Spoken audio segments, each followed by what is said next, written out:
Assalamualaikum warahmatullahi wabarakatuh. Perkenalkan, nama saya Muhammad Dirga Sukirman dari kelas PJKRD dengan NIM 250301501022. Kali ini saya akan mempraktekkan tugas video lempar cakram. Lempar cakram terbagi menjadi dua.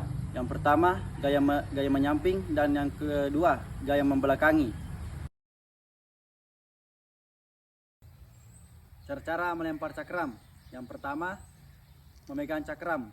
Letakkan cakram di telapak tangan dan jari-jari berada di tepi cakram. Yang kedua, awalan. Berdiri dengan kaki kiri di depan dan kaki kanan condong ke belakang. Dan yang ketiga, memutar badan. Putar badan 180 derajat dan kaki kanan sebagai poros sambil mengayunkan lengan ke belakang. Dan yang keempat, melempar cakram. Luruskan tangan dan mengayunkan tangan ke belakang.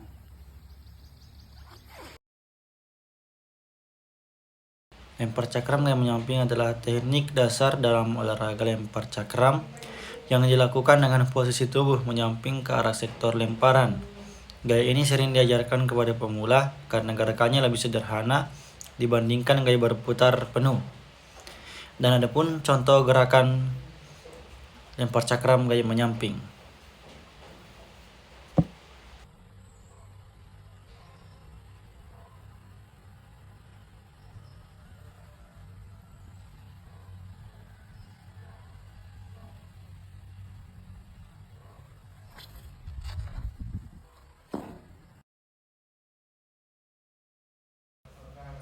Yang kedua, lempar cakram gaya membelakangi. Lempar cakram gaya membelakangi adalah teknik lemparan cakram yang diawali dengan posisi atlet membelakangi arah sektor lemparan.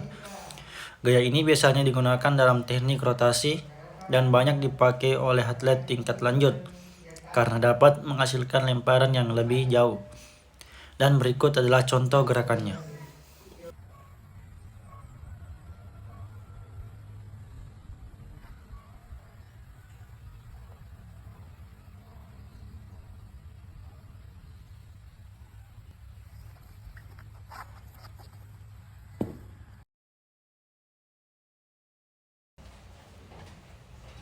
Pengertian lempar cakram.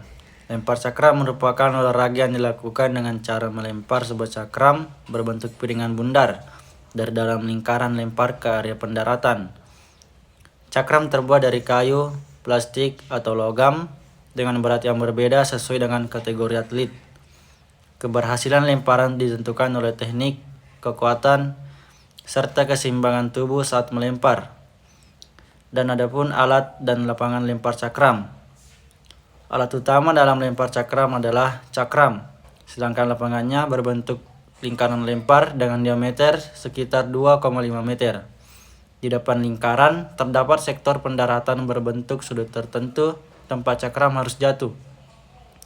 Atlet harus tetap berada di dalam lingkaran saat melempar dan tidak boleh keluar sebelum cakram mendarat. Kesalahan yang sering terjadi dalam lempar cakram. Beberapa kesalahan yang sering dilakukan antara lain adalah pegangan cakram terlalu kaku, putaran badan kurang sempurna, serta keseimbangan tubuh yang buruk setelah melempar. Kesalahan-kesalahan ini dapat menyebabkan lemparan tidak maksimal atau bahkan dinyatakan tidak sah.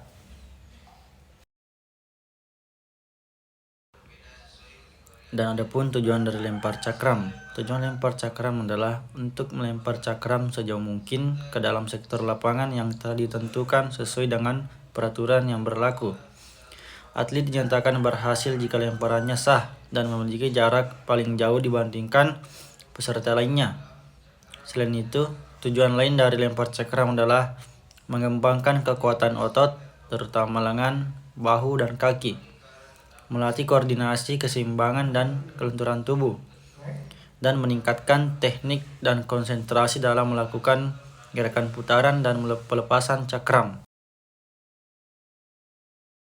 Kesimpulan yang saya dapatkan dari lemparan cakram adalah lemparan cakram memerlukan kekuatan, keseimbangan, dan teknik yang baik untuk menghasilkan jarak lemparan yang maksimal.